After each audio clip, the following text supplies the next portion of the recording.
Alerts are great. They warn the security team when they have to spring into action. But hundreds, or even thousands, of daily alerts are a nightmare. And unfortunately, a standard day for security experts. That is why Infigo SIM uses risk context alerting, which doesn't treat all events equally, but builds context over time. Risk context alerting is sort of like radioactivity.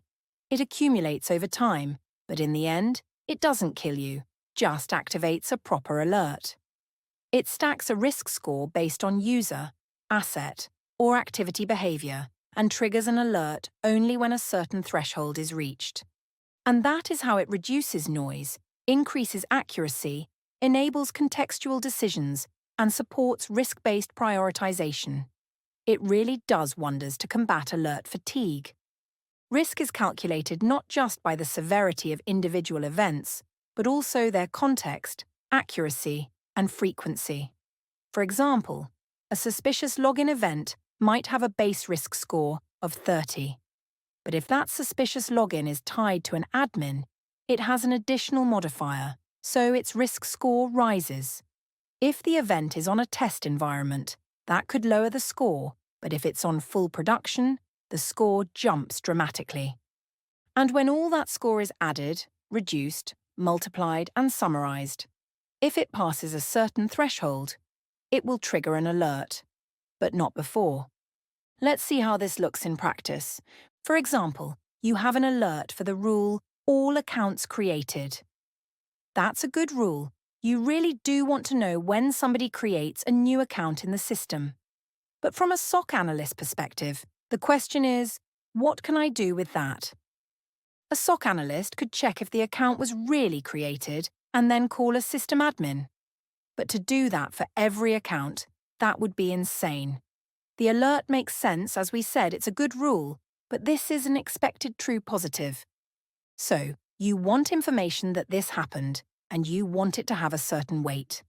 If you use risk context alerting, the alert won't trigger in the console, but will raise a risk for this user. But also raises risk for the destination where the account was created. This is how risk rises for certain objects. In this case, objects are users and systems. And when the risk passes a certain threshold, that you define, the alert will trigger. Then a SOC analyst can check what is going on and look into everything that has happened before triggering, so your rules are behaving as sort of telemetry, brewing in the back, until it is time to act. Of course, you can have rules that trigger alerts in the console, but also raise risk, or just classic rules that trigger alerts without doing anything to the risk score. Some things carry a higher risk than others, and that is where modifiers come into play. For example, here a risk modifier multiplies the risk if it matches somebody in the admin group. You can use many operators to modify risk, to increase or decrease it, and many conditions to fine-tune how the system behaves.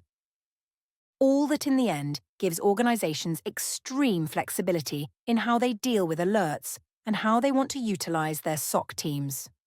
Organizations of every size will find risk context alerting useful, but for larger organizations and managed security services providers, this will be an indispensable feature. But as always, don't take our word for it.